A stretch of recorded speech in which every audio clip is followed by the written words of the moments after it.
Hello, boys and girls. It's story time with Uncle Mike. Today's story is called The Storyteller.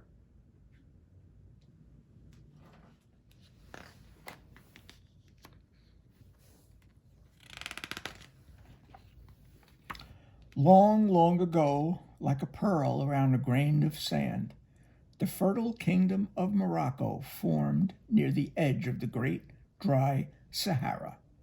The Sahara is a very, very large desert. It had fountains of cool, delicious water to quench the dangerous thirst of the desert, and storytellers used to bring the people together. But as the kingdom grew and life became easier, the people forgot their fear of the desert. Soon they forgot the fountains and the storytellers too. One by one, the voices of the storytellers were drowned out by noise and silenced by age, and one by one the fountains dried up. As the last fountain dried, far away in the Sahara, a great wind began to stir. At that same moment, in the hot, dry south of the kingdom, a thirsty young boy made his way through the clamor and smoke of the great square to look for a drink, but no one had any water to give. "Our fountains have run dry," the last water seller said, "but here, take one of my brass cups. If you find water, you can drink and share it with others." As the boy walked home, a voice called out to him, "My boy, are you looking for something to drink?" A withered old man was perched on the edge of a dry fountain. "That fountain doesn't have any water," the boy said. The man's face cracked like dried mud to reveal a toothless grin. "Sit down, my boy, and your thirst shall be quenched."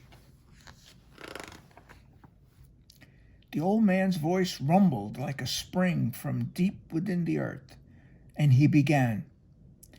"Not so long ago there was a terrible drought in the nearby villages. All the rivers and streams ran dry. Yet one family always had enough, and they shared with everyone who asked. At first the neighbors were grateful, but soon they became suspicious and greedy. One cunning neighbor decided to sneak her young daughter into the family's house to learn their secret. There she met a blind woman. Pretending to be the woman's granddaughter, she asked in her sweetest voice, "Won't you please tell me why we always have water?" The blind woman laughed a gravelly laugh. "Our family has never been in want of water, thanks to the great blue bird that lives in our courtyard. I was given the bird by my mother, and she by hers, and so on, back 1,000 years. And for 1,000 years the glittering bird has always flown and found us water, no matter how dry the land becomes." "And where did the bird come from?" The blind woman smiled and replied, "Ah, well, that is a story for another day." As the old man uttered these words, the boy discovered that his brass cup was full of cool water. He gasped and looked up at the storyteller. "But what about the bird?" he asked. "Come back tomorrow, and I shall tell you the story of the glorious blue water bird." The boy gulped down his water and rushed home. Far away in the Sahara, the wind swirled into an enormous sandstorm. The next morning, the boy awoke at dawn and ran to meet the storyteller at the fountain again. "Would you like to hear the story of the glorious blue water bird?" he asked. The boy nodded, and the old man began. The next day, the little girl snuck in and asked the blind woman again, "Where did the bird come from?" "Ah, yes. Many years ago, my great-great-grandmother's great-great-grandmother was a carpet weaver. Our village again had a terrible drought, and people had to travel far to find water. One day, a very old woman walked into the weaver's home with a bundle wrapped in cloth. "My dear, are you thirsty?" she asked. "Oh, my, yes," the weaver replied. "We haven't a drop in our whole village." The old woman smiled and unwrapped her bundle to reveal a spindle of the most beautiful, shimmering blue yarn. "I was once a weaver as well," she said, "but I have grown old and can no longer trust my hands. Please take this yarn and create something for the people to hope for, and I promise your thirst will be quenched." "Where did you come by this beautiful yarn?" The old woman chuckled and replied, "Ah, well, that is a story for another day," and she left. The old man smiled, and again the boy's brass cup was full of beautiful, clear water. "But what about the yarn?" the boy asked. "Come back tomorrow, and I shall tell you the story of the miraculous yarn." So the boy drank his water and headed home. Not so far away in the Sahara, the sandstorm gathered and grew and blocked out the sun. The boy came back the next day, eager to hear the rest of the story. The storyteller cleared his throat and his voice poured out. The next day, the old woman returned to the weaver's home to find her struggling with the yarn. "I don't know how to begin," the weaver said. "It is as if my mind unravels in front of the loom." "Ah, yes," said the old woman. "You must first find hope for yourself before you can weave it for others. Let me tell you the story of this miraculous yarn. When I was young and beautiful, I was a princess, and I was to marry a prince. I did not love him, and so the night before my wedding, I escaped into the desert with only a camel and my life. I wandered across the dunes for so long that I could no longer count the days. I thought myself near death until there approached what I thought must surely be a mirage. There in a deep valley was a loom and an enormous pile of yarn of every color. I collapsed in the sand and wept in despair. Yet, as I stared at the yarn, I noticed a blue glimmer, and I began to hope. I picked up the end of the sparkling yarn you see before you and began to weave it into a carpet of shimmering blue. Within hours, I had woven the finest carpet in the land. I laid it out into the center of the valley and fell asleep. When I awoke, the carpet had turned into a beautiful, clear pool, and I drank until I could take no more. Renewed, I sat in front of the loom and began to weave again. Clay red for a house to keep me safe from sand and wind. Emerald green for a grove of palm trees to give me shade. Bright gold and copper for juicy dates to satisfy my hunger. I kept weaving until I had birthed an entire kingdom. When I was finished, the only yarn left was this spindle of blue, which never seemed to run out. With tears in her eyes, the carpet weaver smiled at the old woman. She gathered the women of her family together, and in a flurry they began tying knots one by one. The yarn came alive in their fingers, and soon a glorious bird awakened and emerged from the loom. It burst out the door with a buoyant cry and disappeared into the sky. It turned only moments later, carrying buckets full of fresh, clear water, which it poured into the well. Again and again it flew until the well overflowed and the village was saved. The little girl thanked the blind woman for her story. Then she crept out the door to tell her mother, who hatched the plan to steal the bird. Late that night, the mother snuck into the neighbor's courtyard. There she spied the most beautiful creature she had ever seen, glittering like a sapphire in the moonlight. She fell to her knees and wept. The family came into the courtyard to find their neighbor on the floor. "Good neighbor, why do you weep?" And why are you in our home?"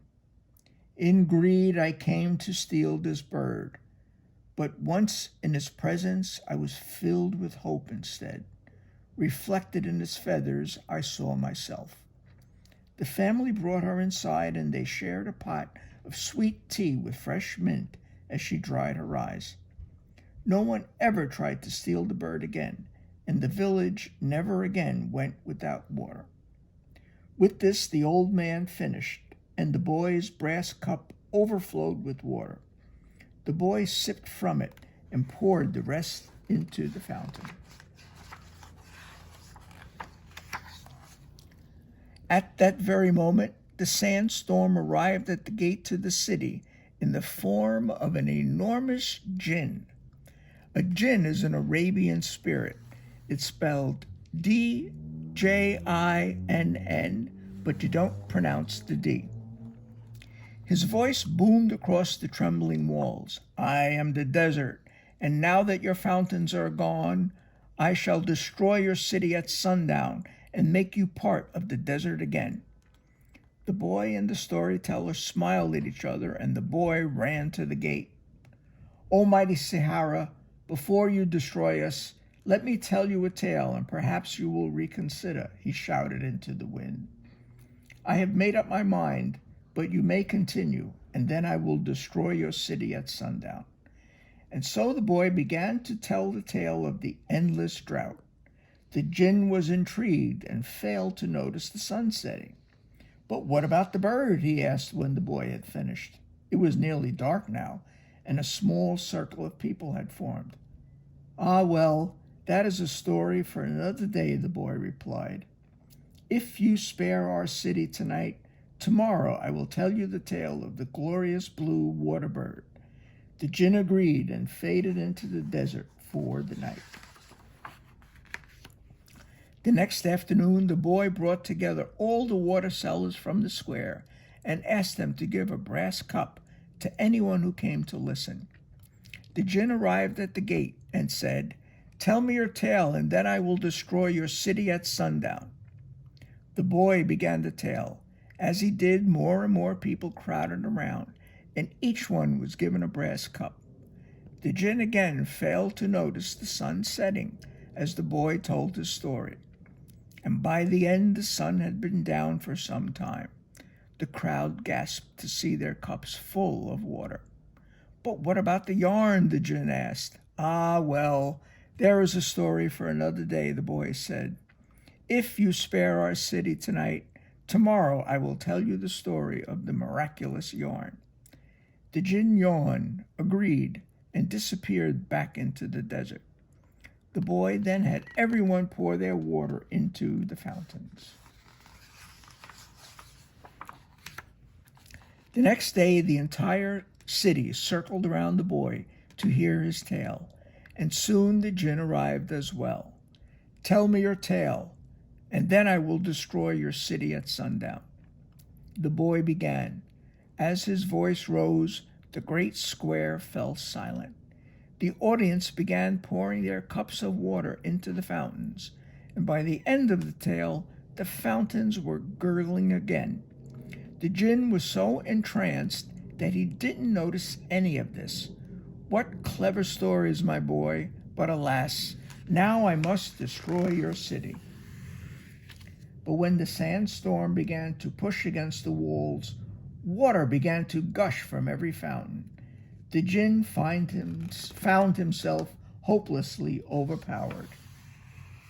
With one final roar from the crowd, the jinn fell back in defeat. At last, he retreated farther and farther until he was deep in the dunes of the Sahara. And that, said the storyteller, is the story of how, not long ago, a young boy saved Morocco from the desert. "But what happened to the boy?" asked a small girl in the audience. "Ah, well," he replied with a wink, "that is the story for another day." This book has a note from the author. Let's read it. "There's a unique kind of magic that comes from hearing a story told. With only the power of a voice, an entire world can be created. Morocco's public storytellers, or Halakia, I think, have been learning, preserving, and sharing stories for nearly 1,000 years. These stories have been passed down from generation to generation and have become part of the cultural fabric. The power of these storytellers lies in their audience, or halqa, meaning circle, ring, or link. With the halakia in the center, the audience forms an expanding circle and is linked with the generations who came before them through the stories. But these storytellers are disappearing as audiences drift towards television, movies, and the internet. There is no one for the aging halakia to pass their stories along to. Only a handful of master storytellers remain. Recently, there's been a resurgence in storytelling at a restaurant called Café Clock in the city of Marrakesh, where young Moroccans learn from a master storyteller and take ownership of their culture. Morocco, like countries all over the world, including the United States, is at a crossroads where the future threatens to eclipse what is beautiful about the past. Traditions like storytelling and carpet weaving are vanishing all over the world. It is up to all of us to realize the magic of these things and share them with others before they disappear. And that's the end of today's story. Be sure to stay tuned for other videos, other story times with Uncle Mike.